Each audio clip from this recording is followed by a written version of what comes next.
ನಕ್ಸಲ್ ಚಟುವಟಿಕೆಯಲ್ಲಿ ತೊಡಗಿಸಿಕೊಂಡಿದ್ದ ಮುಂಡಗಾರು ಲತಾ, ಕುತ್ಲೂರು ಸುಂದರಿ, Balehole Vanajakshi, Mareppa Aroli, K Vasant, TN ಜೀಶ್ ಬುಧವಾರ ಸಮಾಜದ ಮುಖ್ಯವಾಹಿನಿಗೆ ಬರುತ್ತಿದ್ದಾರೆ. ಇದರೊಂದಿಗೆ ಕರ್ನಾಟಕದಲ್ಲಿ 2.5 ದಶಕಗಳಿಂದ ಬೇರು ಬಿಟ್ಟಿದ್ದ ನಕ್ಸಲ್ ಚಟುವಟಿಕೆಗೆ ತೆರೆ ಬೀಳಲಿದೆ. ಇನ್ನು ಒಬ್ಬನೇ ಒಬ್ಬ ನಕ್ಸಲ್ ಮಾತ್ರ ಶರಣಾಗಿರುವುದು ಬಾಕಿ ಇದ್ದು, ಆ ಪ್ರಕ್ರಿಯೆಯೂ ನಡೀತಾ ಇದೆ ಅಂತ ವಿಶ್ವಸನೀಯ ಮೂಲಗಳು ಖಚಿತಪಡಿಸಿವೆ.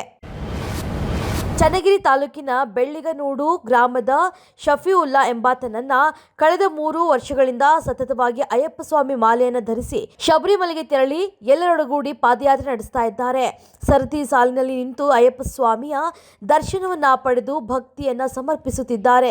ಶಫೀವುಲ್ಲಾ ಅವರ ಭಕ್ತಿ ಭಾವಕ್ಕೆ ಸಾರ್ವಜನಿಕರಿಂದ ಮೆಚ್ಚುಗೆ ವ್ಯಕ್ತವಾಗ್ತಾ ಇದ್ದು, ಹಿಂದೂ ಮುಸ್ಲಿಂ ನಡುವೆ ಸೌಹಾರ್ದ ಮೆರೆದು ಕಿತ್ತಾಡುವ ಜನರಿಗೆ ಮಾದರಿಯಾಗಿ ಮೆಚ್ಚುಗೆಗೆ ಪಾತ್ರರಾಗಿದ್ದಾರೆ.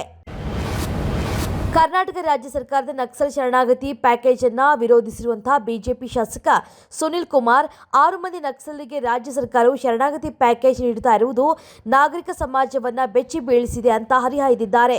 ಮುಖ್ಯಮಂತ್ರಿ ಸಿದ್ದರಾಮಯ್ಯ ಆಡಳಿತಾವಧಿ ಅಂದರೆ ನಕ್ಸಲರು ಮತ್ತು ಉಗ್ರರಿಗೆ ಸುಗ್ಗಿಯ ಕಾಲವಿದ್ದಂತೆ ಅಂತ ಸುನಿಲ್ ಕುಮಾರ್ ತೀವ್ರ ಆಕ್ರೋಶ ಹೊರಹಾಕಿದ್ದಾರೆ.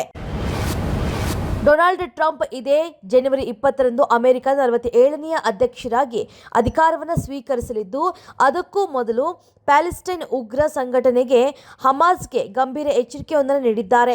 ತಾನು ಒತ್ತೆಯಾಳಾಗಿರುವುದಾಗಿ ಇರಿಸಿಕೊಂಡಿರುವಂತಹ ಅಮೆರಿಕನ್ ಪ್ರಜೆಗಳನ್ನು ತಾವು ಅಧ್ಯಕ್ಷರಾಗಿ ಅಧಿಕಾರ ಸ್ವೀಕರಿಸುವ ಮೊದಲೇ ಬಿಡುಗಡೆ ಮಾಡದಿದ್ದರೆ ಮಧ್ಯಪ್ರಾಚ್ಯದ ಮೇಲೆ ನರಕವೇ ಮುರಿದು ಬೀಳಲಿದೆ ಅಂತ ಡೊನಾಲ್ಡ್ ಟ್ರಂಪ್ ನೇರವಾಗಿ ಎಚ್ಚರಿಕೆಯನ್ನು ನೀಡಿದ್ದಾರೆ. ಅಮೆರಿಕನ್ ಪ್ರಜೆಗಳ ಸುರಕ್ಷತೆಗಾಗಿ ಏನು ಬೇಕಾದರೂ ಮಾಡೋದಕ್ಕೆ ಸಿದ್ಧ ಅಂತ ಟ್ರಂಪ್ ಸ್ಪಷ್ಟಪಡಿಸಿದ್ದಾರೆ.